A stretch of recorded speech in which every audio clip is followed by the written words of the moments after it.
Hello viewers, দেশ এবং দেশের বাইরে যে যেখান থেকে আমাদের হাফিজ কবিরাজ মিডিয়ার সাথে যুক্ত আছেন, আপনাদের সকলকে জানাই হাফিজ কবিরাজ মিডিয়ার পক্ষ থেকে সালাম, আসসালামু আলাইকুম। তো ভিউয়ার্স, আমরা কিন্তু সেই ভয়ানক বিলে চলে আসলাম। আসলে এখানে আমাদের সাথে একটি ভয়ানক ঘটনা ঘটে যায়, তাই আমরা বেশিক্ষণ আর থাকতে পারি না, আমরা এখান থেকে চলে যাই। তো আজকে আমার সাথে আছে পারভেজ ভাই এবং ক্যামেরা আছে শান্ত ভাই, আর আমি সাব্বির। আর আপনাদের সবার প্রিয় পরিচিত মুখ কিন্তু হাফিজ সাহেব আজকে উপস্থিত আছেন। আর ভিউয়ার্স, আমাদের মূলত এই পুলেই কিন্তু আমরা অন্য একটা কিছু দেখতে পাই। তো হুজুর আজকে আসলে এখানে দেখবে যে কি আছে। আর ভিউয়ার্স, আমাদের চ্যানেলটি বেশি বেশি করে লাইক কমেন্ট শেয়ার করবেন। আসলে আপনাদের মনে হয় ভালোবাসা নাই, এই কারণে ভিউ কমে গেছে। তো আপনারা যদি ভালোবাসা দেন, আমরা প্রতিনিয়ত ভিডিও করতে পারবো ইনশাল্লাহ। তো আপনারা সবসময় আমাদের চ্যানেলটি সাবস্ক্রাইব করবেন এবং বেশি বেশি করে লাইক কমেন্ট শেয়ারের মাধ্যমে ছড়িয়ে দেবেন। তা এখন আপনাদের সাথে কথা বলবে আপনাদের সবার প্রিয় পরিচিত মুখ হাফিজ সাহেব।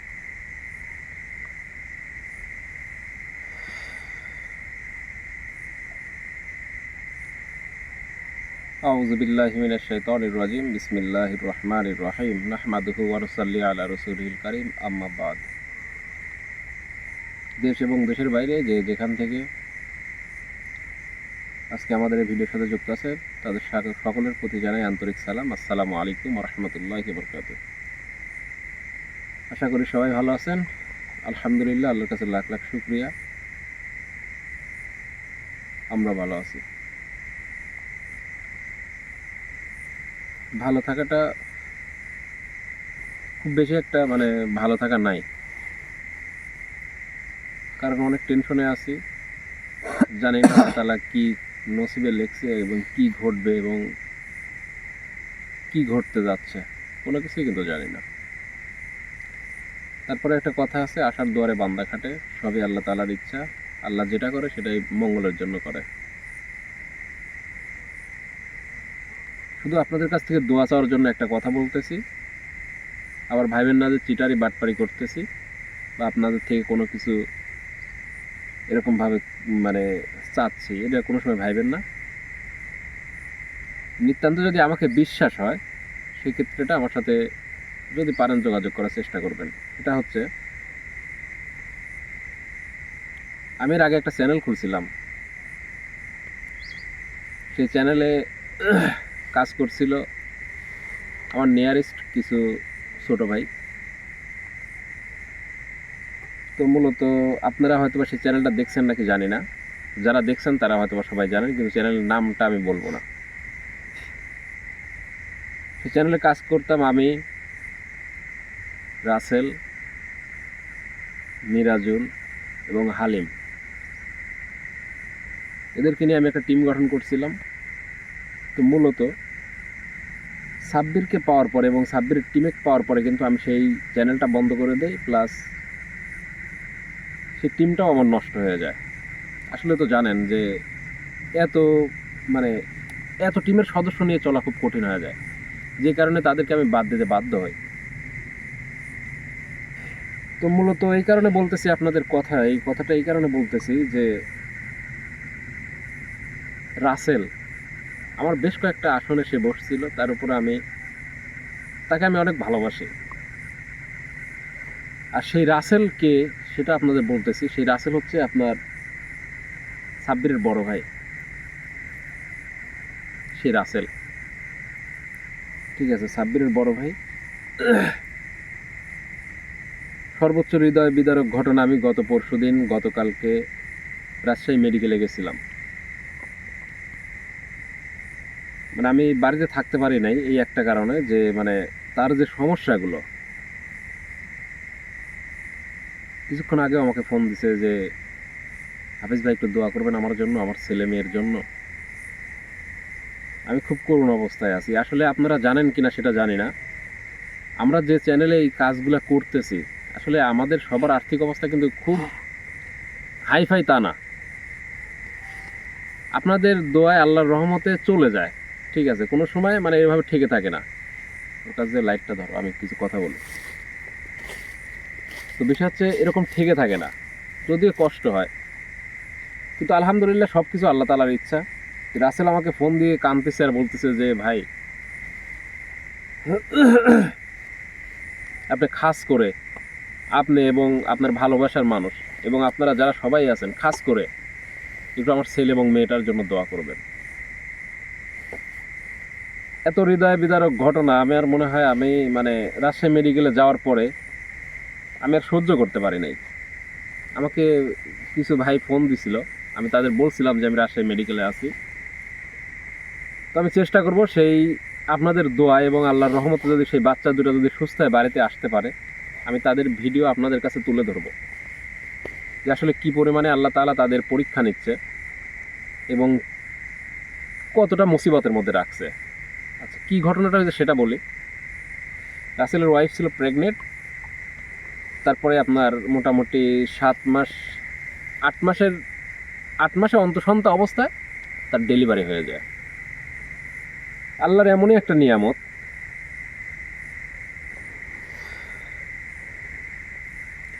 তার পেটে একসাথে 2টা বাচ্চা হয়, একটা ছেলে একটা মেয়ে।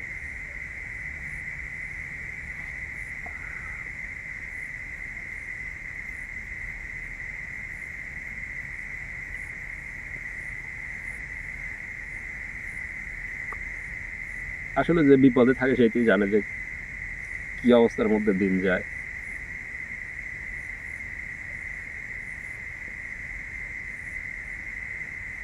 অন্যের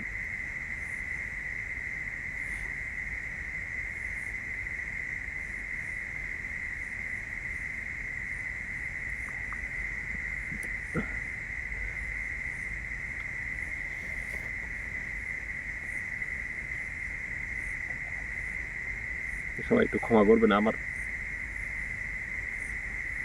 আসলে আমি এটা বলতে চাইছিলাম না আপনাদের কাছে, যেহেতু হুজুর বলেই ফেললো। আসলে আমাদের পরিবারটা একদম নিতান্তই মানে দরিদ্র একটা ফ্যামিলি। আর আমার বড় ভাই হচ্ছে দিন মজুর, যাকে বলে দিন এনে দিন খায়।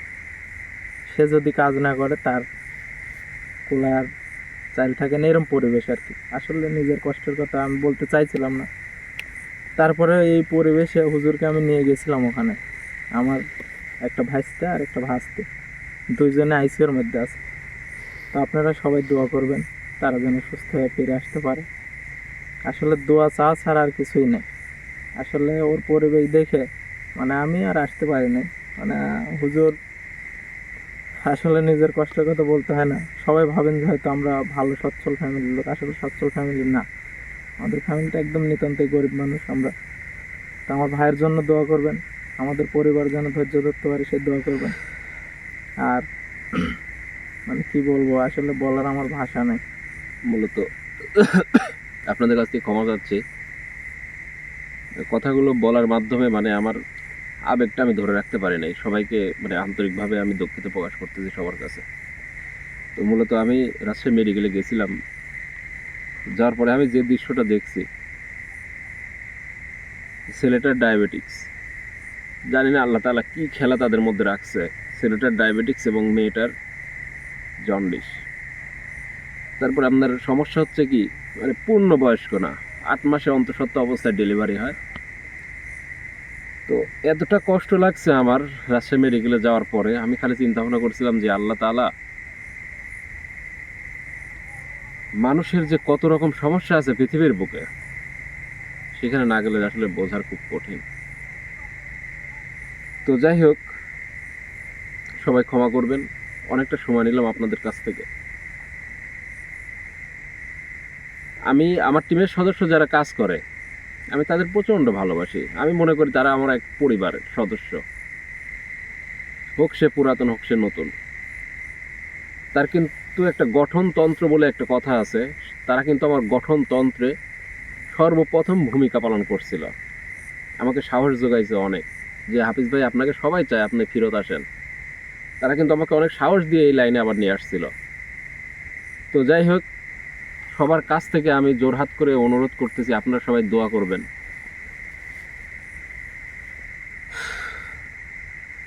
আমার সাধ্যমতো আমি চেষ্টা করছি তাদের পাশে দাঁড়ানোর জন্য, তার পাশে দাঁড়ানোর জন্য। আসলে নিহাতি গরিব মানুষ, মানে প্রচণ্ডই গরিব।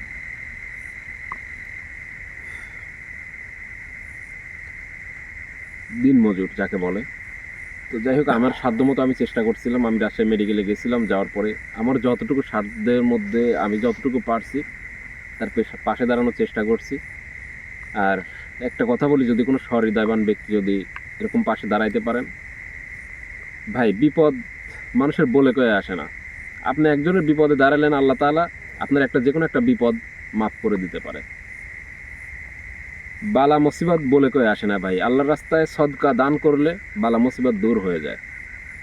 ঠিক আছে, তাই আপনাদের কাছে অনুরোধ করতেছি, যদি এরকম কোনো সহৃদয়বান ব্যক্তি যদি তার পাশে দাঁড়ানোর জন্য বলেন আমার কাছে, অবশ্যই ইনশাল্লাহ আপনাদের যতটুকু সাহায্য সহযোগিতা আমি তার কাছে পৌঁছা দেওয়ার সর্বোচ্চ চেষ্টা করবো ইনশাল্লাহ। তো আর বেশি কথা বাড়াবো না, অনেক কথা বললাম, সবাই ক্ষমা সুন্দর দৃষ্টিতে দেখবেন। আসলে ব্যক্তিগত কথা বলার জন্য এই প্ল্যাটফর্ম না, তারপরও শুধু মানে আমার মনের দিক থেকে আমি মনটা ঠেকাইতে পারি নাই, এই কারণে আমি আপনাদের কাছে বলছি। সবাই ক্ষমা সুন্দর দৃষ্টিতে দেখবেন। আর আজকে মূলত গত ভিডিওতে আপনারা দেখছেন যে এই পোলটা কেন্দ্রিক একটা ভয়ানক একটা ঘটনা ঘটে। তারপরে কিন্তু আসলে আমার টিমের সদস্যগুলা মানে ওইভাবে আগ্রাসী সাহসী না। ঠিক আছে, যে কারণে কোনো হয়তো ভয়ঙ্কর কোনো জিনিসের মোকাবেলা করবে এরকম পরিবেশ পরিস্থিতি তাদের মধ্যে হয়তো বা খুবই একটা কম। আর এটা ন্যাচারালি মানে সবারই সমস্যা, যে কোনো ভয়ানক কোনো কিছু যদি রাত্রে দেখে, এটা মানে যাত্রার পক্ষে এটা কন্ট্রোল করা খুব কঠিন হয়ে যায়। তো যাই হোক, তারপর এই লাইনে যেহেতু থাকে, তারপর ইনশাল্লাহ আমি আছি তাদের সাথে, সব কিছু কাভারেজ করার চেষ্টা করি। তো সবাই যে যেখানে যে অবস্থায় আছেন সবাই ভালো থাকবেন, দোয়া করি সর্বসময় ভালো থাকেন, আমাদের জন্য দোয়া করবেন। আর আমি একটু এই জায়গায় দাঁড়াবো, দাঁড়ানোর পরে আমি একটু দেখি যে আসলে মূলত সমস্যা কি কারণে।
ওর মধ্যে তো কারেন্ট নাই নাকি?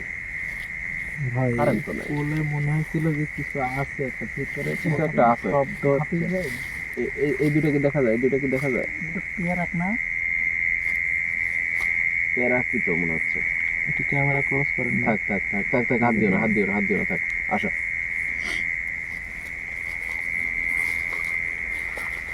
আসলে এই জায়গাটা মানে আপনারা দেখতে পাচ্ছেন আমার পায়ের নিচ দিয়ে কিন্তু মানে খেতি জমি, আবাদ করা জমি, এই কারণে কিন্তু আমি একটু ফাঁকে আসনটা করছি।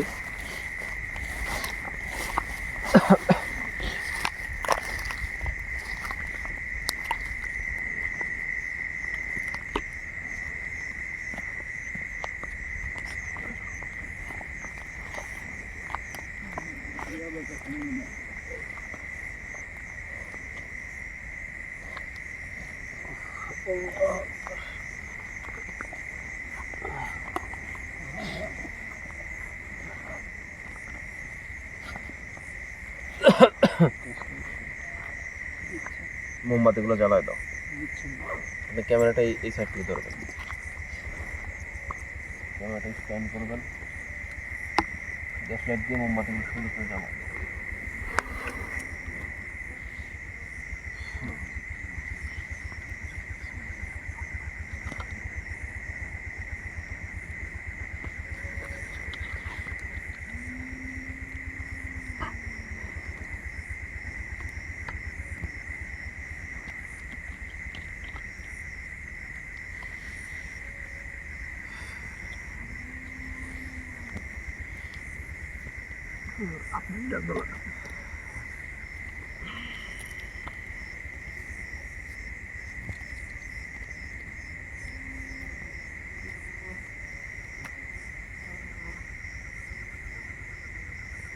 পৃথিবীর বুকে আল্লাহ তাআলা মানুষ সৃষ্টি করছে, তার সাথে মানুষকে পরীক্ষা নিরীক্ষা করার জন্য অনেক বালা মুসিবত দেয়, এটাই স্বাভাবিক। তো যাই হোক, আমি সর্বসময় দোয়া করি যে যেখানে যে অবস্থায় থাকেন সবাই ভালো থাকেন, সবার পরিবারটা সুন্দর থাকুক,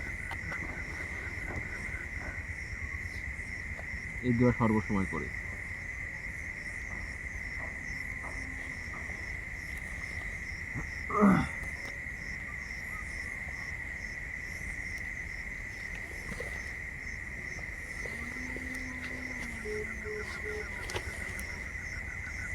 ভাই আমি কি আসলে হ্যাঁ,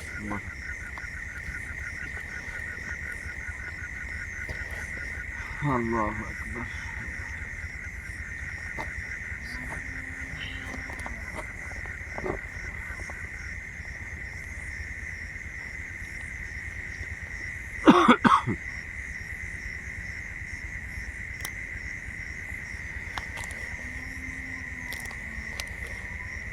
আবারও সবার কাছে ক্ষমা চেয়ে আজকের কার্যক্রমটা আমি শুরু করতে যাচ্ছি। সবাই দোয়া করবেন আজকে যেন যেটাই হোক সঠিকভাবে এখানে সবকিছু সমাধান করে যেন চলে যেতে পারি। সবাই দোয়া করবেন। সাব্বির, তুমি কি প্রস্তুত আছো?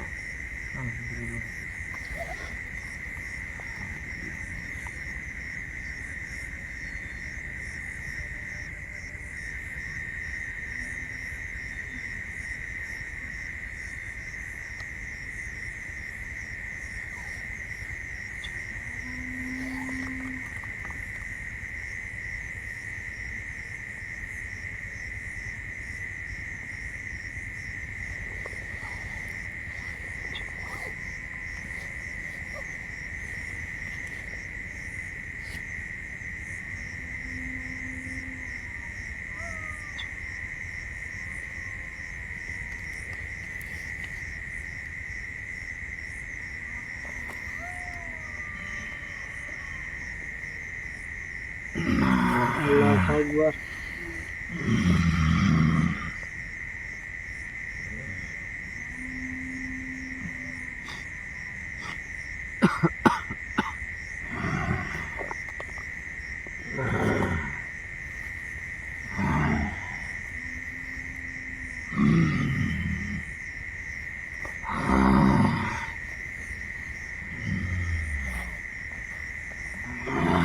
বসেন বসেন, ভালোভাবে বসেন।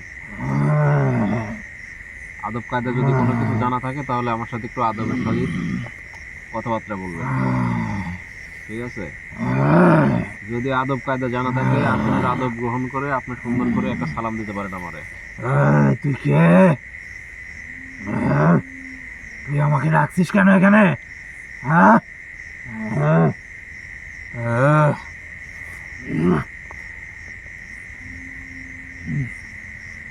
একটা কথা বলি সবসময়, আদবে আউলিয়া বেয়াদবে শয়তান। আমাকে এখান থেকে ছেড়ে দে, আমি চলে যাবো। শয়তান কিন্তু বেয়াদবি করার কারণে কিন্তু শয়তান হয়ে গেছিল।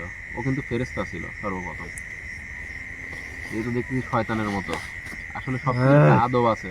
কিছু বন্ধ করে দে। তোরা কেউ বেঁচে ফিরতে পারবি না। কে আপনি? তুই এখানে আইছিস কে? আমি কে? হ্যাঁ, আমার পরিচয় দিয়ে তোর লাভ কি? আপনার পরিচয় দিয়ে তো আমার লাভ। আপনার ডাকলাম কি কারণে আপনি জানেন না? এই, কি তুই এসেছিস কেন আবার? তুই জানিস না আমি কে? সবাই সবকিছু জানে, আপনি জানেন না। আমি চলে যা, তোর ভালো হবে। আমার ভালো হবে। তোর ভালো হবে। আপনি কি একটু বলেন তো? আমি কে? আমাকে দেখতে পাচ্ছিস না আমি কে? দেখতে তো পাচ্ছি, তাহলে একটু পরিচয়টা দেন। পরিচয় দেবো না? তোকে পরিচয় দেবো কেন? থাকেন কোথায়? আমি কোথায় থাকি তুই জানিস না? আমি এই পুলে থাকি। এই পুলে? এটা লাস্ট পুল, এই লাস্ট পুলে আমি থাকি। এই পুলে এখানে কয়জন থাকে তুই খুব ভালো করে জানিস। আমি তো এই পুলে তো আমি আপনার একাই। হ্যাঁ, আমি এখানে একলাই থাকি। কিন্তু পুল এখানে কয়টা আছে আমি তো মোটামুটি এখান থেকে 7টা গুনছি, এদিকে 7টা আছে এইদিকে। তাহলে বুঝতে পারছিস, চলে যা। আর একটা কথা আপনারা বলি, মানে এইদিকে লোকালয়ের মধ্যে চলে গেছে আর এইদিকে চলে গেছে একদম পুরোটা বিলের মধ্যে। ঠিক আছে, আমরা কিন্তু আসছি বিলের মাঝখানে, মাছ বরাবর অবস্থায় আছি। আমি আসার পরে পুরোটা দেখছি, দেখার পরে কিন্তু আমি লাস্ট পুলে এসে আমি কিন্তু ওই জল করার মতো পরিবেশ বন্ধ কর। কারণে এখানে করছি। সেটা হচ্ছে, শোনেন, আমি আপনারা যে কারণে ডাকলাম, আমার টিমের সদস্য যেগুলো আসছিল এখানে রাত্রে, এই সচরাচর তো এখানে রাত্রে কেউ আসে না। ঠিক ওরা আছে, বেঁচে গেছে রে, ওরা বেঁচে গেছে, ওদের ওই- আমি মেরে ফেলতাম। লোকালয়ের ওরা মধ্যে পলাইছে। থেকে আমি কথা বলি, লোকালয়ের মধ্যে থেকে আপনি মানে উল্কার মতো আগুনের মতো কোনো কিছু দেখতে পাই মাঝে মধ্যে। এই কারণে কিন্তু এই বিলের মধ্যে ইনভেস্টিগেশনে পাঠাইছিলাম আমার টিমের সদস্য। হ্যাঁ, তো আসলে কি তারা কোনো অপরাধ করছে আপনার কাছে? অপরাধ না, ওরা আইছে কেন এত রাতে? কেউ আসতে পারে না, ওরা আইছে কেন? ওদের তো আমি মেরে ফেলতাম। কেন মারবেন হ্যাঁ, আপনাদের? আমি এখানে কাউকে আসতে দেবো না। তারা কি কোনো অপরাধ করছে? অপরাধ টপরাধ কিছু বোঝে না, এখানে কেউ আসতে পারবে না, এটাই শেষ কথা। তুইও চলে যা। আমি তো চলে যাওয়ার তুই জন্য আমাকে আসছি। ডাকছিস কেন তাই বল। ডাকছি আপনার সাথে কথা বলার জন্য। আমার সাথে কথা বলে তোর লাভ কি? লাভ আছে বিদায় তো কথা বলতে আসছি আপনার সাথে। কোনো লাভ নেই। আছে, নাই, তুই চলে যা। আপনার থেকে আমি কিছু পাবো না? না, হ্যাঁ, না, মনে করে দেখেন তো কোনো কিছু পাই নাকি? কিচ্ছু পাবি না। কিছুই পাবো না। না, আপনি কি জিন আমি কি? না শয়তান? আমি কি? শয়তান, না, এ? না, শয়তান। আমি শয়তান কিভাবে বললাম? তোরা শয়তান, না তোরা শয়তান। না না না, তোরা মানব জাতি শয়তান। শয়তান তো আপনি। না, আমি তোরা মানব সামনে- জাতি শয়তান। এই, আমি আপনার সামনে একটা হুজুর মানুষের উপস্থিত হয়েছি, আপনার মধ্যে তো কোনো আদব বা আউলিয়া মানে কোনো কিছুই নাই। তোদের মতো মানুষরাই শয়তান। তুই হুজুর হতে পারিস, তারও আছে শয়তান। না না না, একজনের সাথে তো সবার তুলনা করা যাবে না। আমাদের সাথে কি করছে তুই শুনবি? হ্যাঁ, আমি শুনবো একটু পরে, আমি আগে আপনার সাথে কথা বলে নেই। তাহলে আপনি- তোর সাথে কোনো কথা নেই, যা। আপনি আসার পরে আমার সাথে যে বেয়াদবিগুলো করতেছেন, আমি তো বলছি যে আদবে আউলিয়া বেয়াদবে শয়তান, আপনি আমার সাথে আদব নিয়ে কথা বলবেন। তোর সাথে কোনো বেয়াদবি করতেছি না, তুই হ্যাঁ? চলে যা, তুই চলে যা। হ্যাঁ, আমাকে আমার এখান মতো থেকে ছেড়ে দে। আমার মতো মানুষের উপর এই। আপনার উপর রাগ কেন? এত লাভ কর, হ্যাঁ, লাভ কর। আমার দিকে তাকান। মানুষের উপর কিসের রাগ আপনার? রাগ আছে, কিসের রাগ বলেন? প্রচুর রাগ আছে মানুষের উপর। আমি কি কোনো ক্ষতি করছি আপনার? না, তাহলে তোদের মতো মানুষ ক্ষতি করছে। আরে ভাই, যে আপনাদের মতো তো জিনও মানুষের ক্ষতি করতেছে। না। অন্য জিন। আমি কি সব জিনের কষ্ট দেই? সব জিন খারাপ না, তাহলে সব মানুষও তো খারাপ না, এটা তো আপনার হ্যাঁ। বোঝার প্রয়োজন। কিন্তু তোদের মতো মানুষই বেশি খারাপ। জিনের মধ্যে মানবতা আছে, তোদের মধ্যে নাই। আপনি আমার মতো মানুষ বলতেছেন, কোনো কবিরাজের কথা বলতেছেন বা কোনো তান্ত্রিকের কথা বলতেছেন হ্যাঁ। নাকি? তাহলে আচ্ছা ঠিক আছে, তান্ত্রিক কি মানুষ না ওরা? ঠিক আছে। তাহলে এই যে সাধারণ ভাবে যে আসছিল আমার টিমের সদস্যগুলো, হ্যাঁ, তারা তো তান্ত্রিকও না, তারা কবিরাজও না, ওরা বেঁচে গেছে। ওরা তো আমার লোক ছিল। এত রাত্রে ওদের কি দরকার এখানে? এখানে কেউ আসে সাহস পায় না। এখানে আসছিল যে এখানে দেখার জন্য যে আসলে কোনো কিছু হ্যাঁ। খারাপ কোনো কিছু আছে। কেন আসবে? আমাদের কি দেখবে বল? দেখার তো কোনো কিছু নাই। তাহলে এই চলে পুলে যা। থেকে এই পুলে থেকে ওই পুলে, ওই পুলে থেকে ওই পুলে, এই যে আগুনগুলা যে দৌড় পারে, হ্যাঁ, শয়তানের পারবে। গোলা যেগুলা, তাহলে দৌড় পারবে? কি কারণে এগুলা কে করতো? তাহলে আমরাই করতাম। তাই আপনারা যে করতেন, এই যে মানুষগুলো যে মানে এই যে লোকালয়ের মধ্য থেকে যে মানুষগুলো তাকায় দেখতো, তারা যখন বাইরে বের হতো রাত্রে, তারা প্রতিনিয়ত বলে যে ভাই বাইরে বের হলে মনে হয় ওই দিক দিয়ে উল্কার মতো যাচ্ছে, আগুন ছিটছিট করে চলে যাচ্ছে। এগুলো তো আপনারাই করতেন নাকি? কি কারণে করতেন ভাই? সমস্যাটা কি আমি সেটা জানতে চাচ্ছি। সমস্যা আছে। সমস্যা আছে? হ্যাঁ, সমস্যা তো আমিও দেখতে পাচ্ছি যে এখানে সমস্যা আছে। আমরা কি করছিলাম বল? আমাদের যেখানে বন্দি করে থয়ে গেছিস, কি করছিলাম? বন্দি করছে আপনারে? আমাদের কি করছে শুনবি? আমাদের আমরা- বলতে আপনি কি বুঝাচ্ছেন? আপনারা কয়জন থাকেন? এই এই এই পুলে কি আরো কয়েকজন আছেন? হ্যাঁ, এই পুলের মধ্যে কি আরো কয়েকজন আছেন? আরো কয়েকজন আছি। কোথায় আছেন আপনারা? আমরা 7 জন 7 পুলে আছি। সেটা বলবেন তো, 7 জন 7 পুলে আছেন, কিন্তু আমি তো দেখতেছি এই পুলের মধ্যে শুধু আপনি একা হ্যাঁ, এই ছিলেন। পুলে একজনে আছি আমি। তার মানে এই পরের যে পুলগুলো আছে, এই হ্যাঁ। পুলগুলোর মধ্যে আপনারা 7 জন। আমি লাস্ট পুলে আছি। আরো 7টা পুল আছে, 3টা ভাগ কর, মধ্যে একটা পুল আছে। বুঝতে পারছিস? 7টা পুলের 3টা পুল পরে আমার আমার ওস্তাদ আছে। ওস্তাদ আছিস? তার মানে আমি আমার বাচ্চা আছে, বাচ্চা। আমি সাধারণ একটা দিনের সাথে কথা বলতেছি। হ্যাঁ, আমি সাধারণ। আপনি চলে যান। আমাকে বিদায় করে দে, আমি চলে যাব। কিন্তু আমার বাচ্চাকে তুই এত সহজে হাজির করতে পারবি না। আচ্ছা, আমি আপনার বাচ্চাকে হাজির করার আগে আমি আপনার একটা কথা বলি। হ্যাঁ, বিষয় হচ্ছে বল। আপনাদের কোনো না কোনো কিছু ঘটনা আছে, যে ঘটনার কারণে ঘটনা আছে। কোনো একটা তান্ত্রিক বা কোনো একটা কবিরাজ যেই হোক আপনাদের এই জায়গায় বন্দি করে থুয়েছে। আমি পেরাকও দেখছি, পুলে পুলে পেরাক মারা আছে, প্রায়টা পুলের মধ্যে পেরাক মারা আছে। হ্যাঁ, আমাদের পেরাক মেরে রেখে গেছে রে। বলেন তো আপনাদের মানে পূর্ব ইতিহাসটা কি, বা আপনাদের জীবনের সাথে যে ঘটনাগুলো জড়িত আছে সেটা যদি আপনি না বলেন। পূর্বে ইতিহাস শুনবি? তাহলে শোন। এই বিলে নামতেই সামনের একটা বাড়ি দেখতে পাইছিস? হ্যাঁ, ওখানে একটা বট গাছ ছিল, বিশাল বড় বট গাছ, বুঝতে পারছিস? সেখানে আমরা থাকতাম 7 জন। কিন্তু এই বট গাছটা কেটে ফেলে সেই মালিক ওখানে বাড়ি করে। বাড়ি করার পরে আমরা বাড়িতে অত্যাচার করতাম। অত্যাচার করার পরে সে একটা তান্ত্রিক নিয়ে আসে। সেই তান্ত্রিকের ক্ষমতা প্রচুর। সেই তান্ত্রিক আমাদের এক জায়গায় রাখেনি, 7 জনকে 7টা পোলে প্যারাক মেরে বন্দি করে রেখে গেছে। তোরা ভালো হলে কিভাবে বল?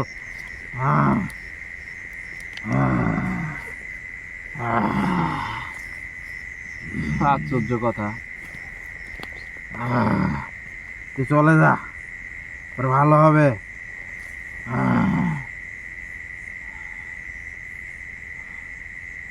তার মানে আপনি যে আমি যেদিক দিয়ে আসলাম সেখানে একটা বাড়ি। হ্যাঁ, বাড়ি দেখছিস? হ্যাঁ, ওর বাড়ি। ওই বাড়িটাও কিন্তু অনেক পুরাতন হয়ে গেছে। হ্যাঁ, এটা অনেক বছর আগের কাহিনী, বুঝতে পারছিস? আমরা অনেক বছর আগে থাকতাম। ওখানে বট গাছ ছিল, সেখানে আমরা 7 জন থাকতাম, কিন্তু আমরা 6 জন। আমার যে ওস্তাদ তারই গোলাম। এখন বিষয় হচ্ছে আপনি যে কারণে এই যে বন্দি হয়েছেন, ঠিক আছে, যে কারণে বন্দি হয়েছেন, এটা কি কোনো ভালো কাজের জন্য আপনি বন্দি হয়েছেন? আপনি তো ভালো কাজের জন্য বন্দি হন নাই। কেন ভালো কাজের জন্য বন্ধ হয়নি? ওই আপনি- বট গাছ কেটে তোদের বাড়ি করতে হবে কেন? ওটা তো অনেক পুরাতন বট গাছ ছিল রে। ওখানে মানুষজন তো আরাম করতো, বিল থেকে যে ওখানে বসতো, আমরা তাদের তো হাল করতাম না। এটা এটা তো ঠিক না, এটা আমরা ঠিক কাউকে না। হাল করি নাই। এখানে কেটে ফেলার পরে ওই বাড়িতে আমরা অত্যাচার করছি। আপনি যেখানে যে বাড়িটা করছেন ওইটা তো ঠিক, মানে আপনি ওই যে বাড়িটার মধ্যে যে অত্যাচারটা করছেন এটা তো ঠিক করেন নাই আপনি। কেন অত্যাচার করবো না বল? না না বল। না, না। আপনি তো আপনার পাপের পারচিত্র ফল ভোগ করতেছেন আপনি। আমাকে এখান থেকে ছেড়ে দে, আর কিছু বলবো না তোকে। আমার ওস্তাদ, ওর সাথে কথা বল। ওর সাথে বললে তোর ভালো হবে। কিন্তু এখন তো ওকে পাবি না।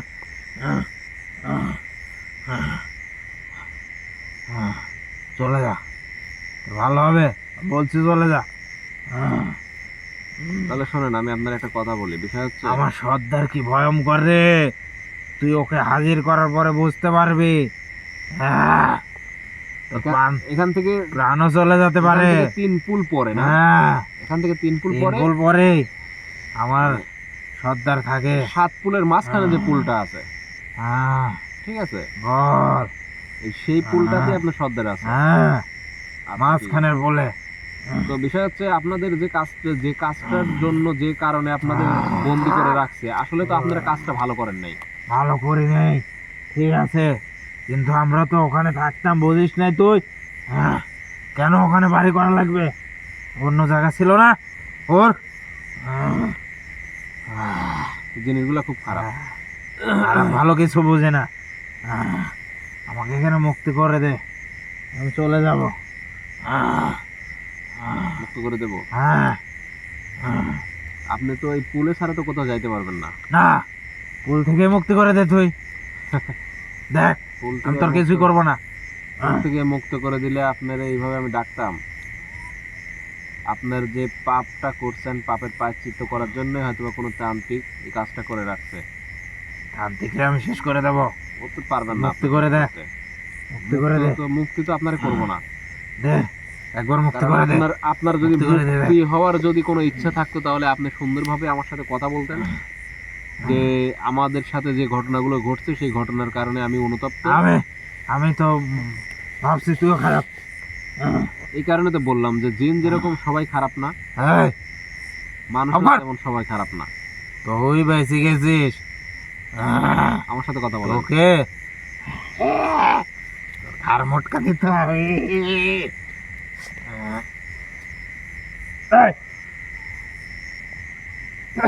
কোবরা,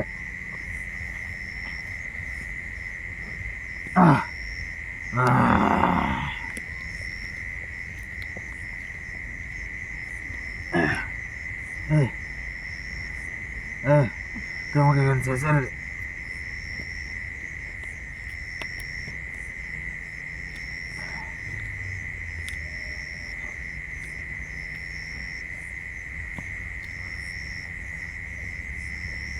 একটু দাঁড়ান, আমি আপনার সর্দার সাথে একটু দেখা করে দেখি আসলে তারে দেখতে পারি নাকি আমি। দেখা করে তোর কোনো লাভ হবে না।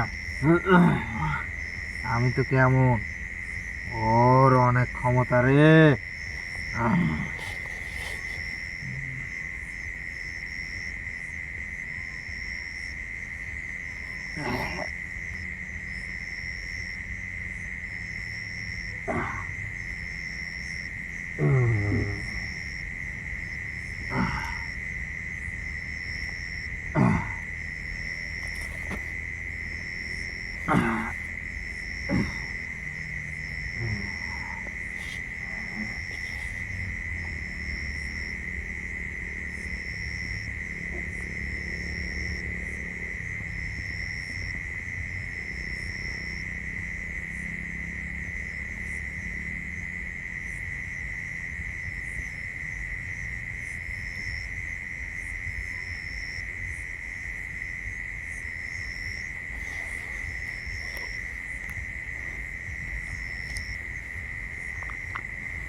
বিষয় হচ্ছে যে জিনিসটা ও যে কথাগুলো বলছে সব কথাগুলো সত্যি, এবং আমি মিথ্যা কথা 3 বলি না। পুলের মাঝখানে 6 পুলের আপনার 7 পুলের মাঝখানে যে পুলটা আছে, এই পাশে 3 পুল ওই পাশে 3 পুল, মাঝখানে যে সর্দারটা আছে ওর কাছে গিয়ে ওখানে আসন করা লাগবে, নাহলে সম্ভব না। মানে ওর এরিয়া থেকে বাইরে যাইতে পারে না, এটাই হচ্ছে বড় সমস্যা। তো মূলত আসলে আজকে আবার এখান থেকে হুট করে গিয়ে ওখানে আসন করা এভাবে সম্ভব না। তো আগামী আমাকে মুক্ত করে দিয়ে যা। কারে আমারে। আপনারে আমি কি কারণে মুক্ত করব? হ্যাঁ, হ্যাঁ, হ্যাঁ, আপনার সর্দারের সাথে কথা বলবো, বলার পরে তার কথার পরিপ্রেক্ষিতে আমার যদি ভালো লাগে তাহলেই আপনাদের মুক্ত করব, না হলে তো মুক্ত করার কোনো প্রশ্নই আসে না। সর্দার দেখলেই তোকে রেগে যাবে, তুই এমনকি মারাও পড়তে পারিস। সমস্যা নাই, প্রচুর ক্ষমতা। সব ক্ষমতার মালিক আল্লাহ, ক্ষমতা কারোর হাতে কেউ ওইভাবে আল্লাহ আমাকে দেয় নাই। মুক্ত করে দে, আমি বলবো একজন আইছিল ভালো মানুষ। ওই ও আপনি না বললে ও জানতে পারবে, জানছে যে কে আসছিল না আসছিল সবকিছু বুঝতে পারছে, ওটা বিষয় না। তো বিষয় হচ্ছে আমি আপনাকে ছেড়ে দিয়ে যাচ্ছি। আমি আজকে তো আর সর্দারের কাছে যাইতে পারবো না, কারণ আমি আসন করছিলাম যে জায়গাতে, সেই জায়গাটা মূলত ওই জায়গা থেকে অনেকটা দূরে। একটা পোল কিন্তু কাছে কাছে হয় না, মোটামুটি অনেকখানি দূরে। এখান থেকে লাইট যদি ওইদিকে মারে দেখতে পারবেন। তো মোটামুটি এরকম তিনটা পোল, স্টেপ বাই স্টেপ 3টা পোলের পরে কিন্তু সেই জায়গাটা। তো ইনশাল্লাহ আমি আপনাদের কাছে কথা দিয়ে যাচ্ছি যে আমি পুরোটা প্রস্তুতি নিয়ে ইনশাল্লাহ এই মানে সর্দারের সাথে আমি কথা বলবো, বলার পরে সেই সর্দার যদি নিয়াতে যদি ভালো হয় তাহলে আমি তাদের এই জায়গা থেকে মুক্ত করে দেব। আর যদি খারাপ হয় তাহলে মুক্ত করার তো কোনো প্রশ্নই আসে না, আমি আরো সুন্দর করে ভালো করে আরো তাদের বন্দি করে রাখবো। তো সবাই আমাদের জন্য দোয়া করবেন, আমাদের চ্যানেলটি সাবস্ক্রাইব করবেন, সবার কাছে বিনীতভাবে অনুরোধ করতেছি। সবাই আমাদের জন্য খাস দিলে দোয়া করবেন, আমরা যেন সবসময় ভালো কাজের সাথে জড়িত থাকতে পারি। আজকে হয়তো এই পর্যন্তই। এই যে আমার সামনে যে উপস্থিত আছে যে জিনটা, তাকে আমি বিদায় করে দিয়ে ও পোলে চলে যাক, আমরা এখান থেকে চলে যাব। আপনি আপনার সর্দারের সাথে কথা বলবেন যে কোনো একজন কবিরাজ আসছিল, সে আমাকে ডাকছিল এবং সে সবকিছুই বুঝতে পারছে, কে আসছিল না আসছিল সবকিছুই জানে। ঠিক আছে, ওর যে ক্ষমতা সেটাও আমি জানি, ও বুঝতে পারছে যে আসলে কে আসছিল। ঠিক আছে, আপনার নতুন করে বলারও প্রয়োজন নেই আমি মনে করি। ঠিক আছে, কিন্তু আপনি যে বেয়াদবি করলেন, এই যে আদব, আমি বলতেছি যে আদবে আউলিয়া বেয়াদবে শয়তান, আপনি যে এই যে আসনের যে আদবটা আছে এটা আপনি আমার সামনে প্রয়োগ করেন নাই, আপনি আমার সালাম দেন নাই। সব কিছুর হিসাব সর্দারের সাথে হবে, কি কারণে এরকম খারাপ ব্যবহারগুলো আপনারা করছেন সব কিছু জানতে পারবো আপনার সর্দারকে হাজির করার পরে। সমস্যা নেই, আমি আপনাকে বিদায় করে দিচ্ছি, আপনি চলে যান। ঠিক আছে, তুই চলে যা।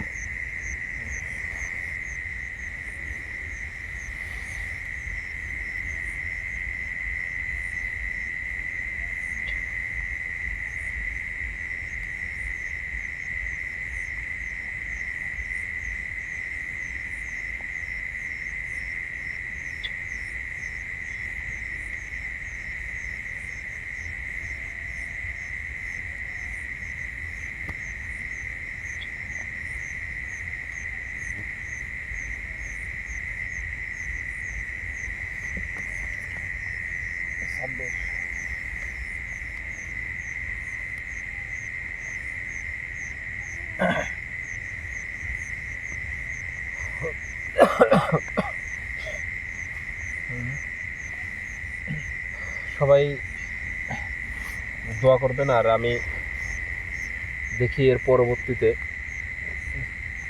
আসলে আমি এবং আমার টিমের সবাই আসবো ইনশাল্লাহ। সেই 6-7 পুলের মাঝখানে যে পুলটা আছে সেখানে যাওয়ার জন্য, সেখানকার একটা প্রস্তুতি নিয়ে সেই জিনটা সর্দারটাকে হাজির করার জন্য ইনশাল্লাহ আমি তার কাছে যাব। তার যদি সব কিছু যদি আমার ভালো লাগে ইনশাল্লাহ তাদেরকে মুক্ত করে দেব আমি।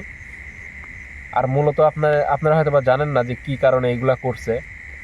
তো আসলে এই যে পুলটা, এটা কিন্তু সরকারি মানে বৈদ্যুতিক পুল। তো এই পুলে যদি কোনো কাজ করে থাকে, আসলে এটা তো কোনো সময় দেখবেন কোনো মানুষ কিন্তু এটা ব্যবহার করে না, সচরাচর কোনো মানুষ কিন্তু এগুলো ব্যবহার করে না। আর এইটা মানে একদম নিরিবিলি জায়গায়, বা আপনার দেখা যাচ্ছে যে এখানে কোনো মানুষের আনাগোনা নাই, তারপরে আপনার এখানে কোনো কাজ যদি কোনো তান্ত্রিক কোনো কাজ যদি করে থাকে, মানে একদম নিরিবিলি পরিবেশে কাজটা করছে, এই কারণে কিন্তু মূলত এই এত সুন্দর জায়গাটা তাদেরকে পছন্দ হয়েছে। তো যাই হোক, সবাই ভালো থাকবেন, সুস্থ থাকবেন, এবং ইনশাল্লাহ নেক্সট টাইমে পরবর্তী এপিসোড দেখার জন্য সবাইকে আমন্ত্রণ জানাচ্ছি। সবাই ভালো থাকবেন, সুস্থ থাকবেন, আমাদের জন্য দোয়া করবেন। আজকের মতো এখানেই বিদায় নিচ্ছি। আসসালামু আলাইকুম ওয়া রাহমাতুল্লাহি ওয়া বারাকাতুহু।